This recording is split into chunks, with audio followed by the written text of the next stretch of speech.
Hello, this is your boy Miguel from the Mobile Mechanic 757, getting ready to do a recharge on a 2002 Jeep Liberty. This is just a small summation of what needs to be done, but this is for a DIY only. If you do not have this, and most people don't, you're going to have this that is in the store. This one is digital. So the first thing you need to do is find the compressor. Sometimes you cannot see it, but the line that is the thickest on the compressor is going to be where you're going to do a recharge. And the way you know this is you just take this line off, even if this is the wrong line or right line. This is going to fit or it's not going to fit. See, that doesn't fit. So that is the high side. So now I'm going to look for the low side. And a lot of times it'll say it, but right here, let's see if it fits right here. You cannot recharge on the high side anyway. So I'm going to go right here.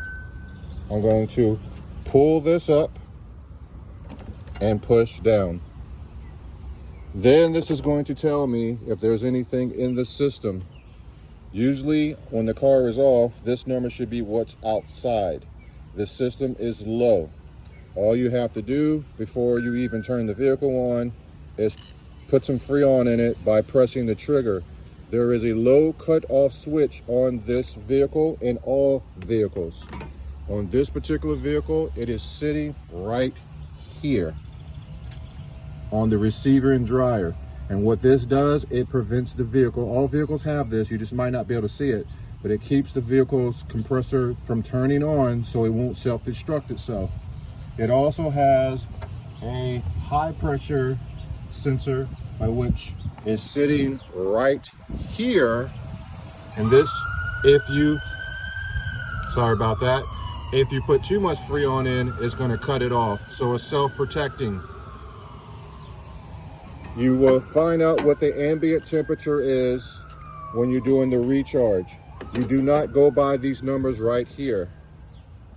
You go by the ambient temperature plus the pressure. And that will be literally in the description of the vehicle. And that is just to get you started off. You turn the vehicle on, you turn the air conditioner on, and you'll see this number go down. If it's recycling, you are less than 25 PSI and you have to recharge it. Again, if your compressor is cycling on and off, it's because you're lower than 25 PSI. You keep charging it, and then you find out through the chart that I'm going to leave in the description and a website you go to, and it will tell you how much Freon you're supposed to put in here.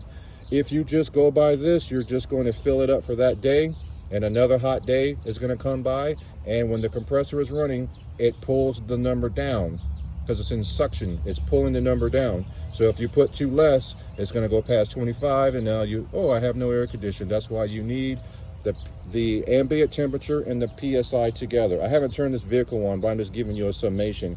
There's plenty other vehicles on how to recharge the vehicle, but this is just a summation of this one. If you like this video, please like, subscribe, and share. Thank you.